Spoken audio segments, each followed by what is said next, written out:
106 दिन।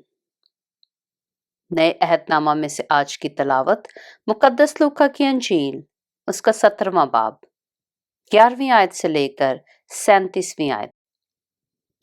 और ऐसा हुआ कि यरूशलेम को जाते हुए वह सामरिया और गलील के बीच से होकर जा रहा था, और एक गांव में दाखिल होते वक्त 10 कोढ़ी उसको मिले। उन्होंने दूर खड़े होकर बुलंद आवाज से कहा, ए यस्सु, ए साहेब, हम पर रहम कर। उसने उन्हें देखकर कहा, जाओ अपने तई काहिनों को दिखाओ।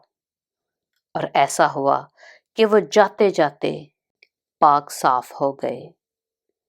फिर उनमें से एक ये देखकर कि मैं शिफा पा गया, बुलंद आवाज से खुदा की तमजीद करता हुआ लौटा और मुंह के बल यस्सु के पांव पर गिरकर उसका शुक्र करने लगा, और वो सामरी था।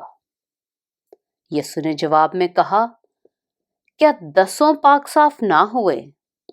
फिर वो 9 कहाँ हैं? क्या इस परदेसी के सिवा और ना निकले जो लौटकर खुदा की तमजीद करते? फिर उससे कहा, उठकर चला जा, तेरे ईमान ने तुझे अच्छा किया है। जब फरीसियों ने उससे पूछा कि खुदा की बादशाही कब आएगी, तो उसने जवाब में उनसे कहा कि खुदा की बादशाही जाहिरी तौर पर ना आएगी, और लोग ये ना कहेंगे कि देखो यहाँ है या वहां है, क्योंकि देखो खुदा की बादशाही तुम्हारे दरमियान है।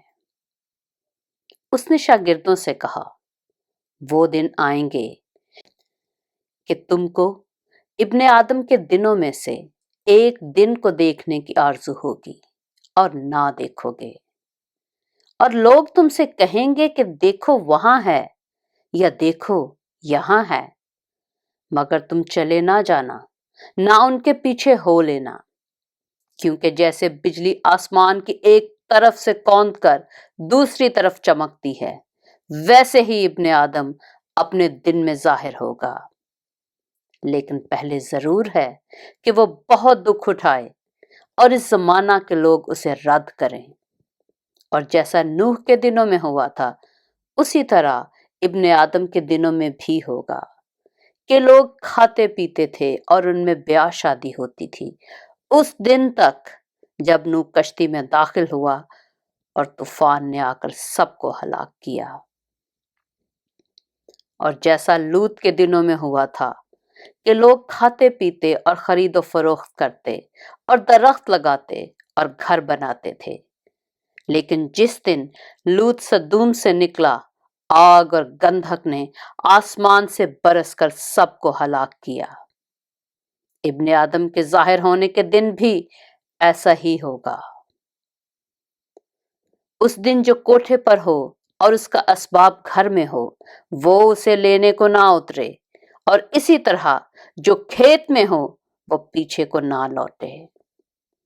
लूत की बीवी को याद रखो, जो कोई अपनी जान बचाने की कोशिश करे वो उसे खोएगा, और जो कोई उसे खोए वो उसको जिंदा रखेगा।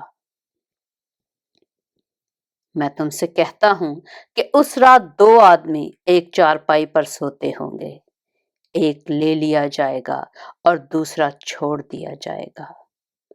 2 औरतें एक साथ चक्की पीसती होंगी, एक ले ली जाएगी और दूसरी छोड़ दी जाएगी। 2 आदमी जो खेत में होंगे, एक ले लिया जाएगा और दूसरा छोड़ दिया जाएगा। उन्होंने जवाब में उससे कहा कि ए खुदावंद, ये कहाँ होगा? उसने उनसे कहा, जहां मुर्दार है वहां गिद्ध भी जमा होंगे। पाक कलाम के पढ़े और सुने जाने पर खुदावंद की बरकत हो।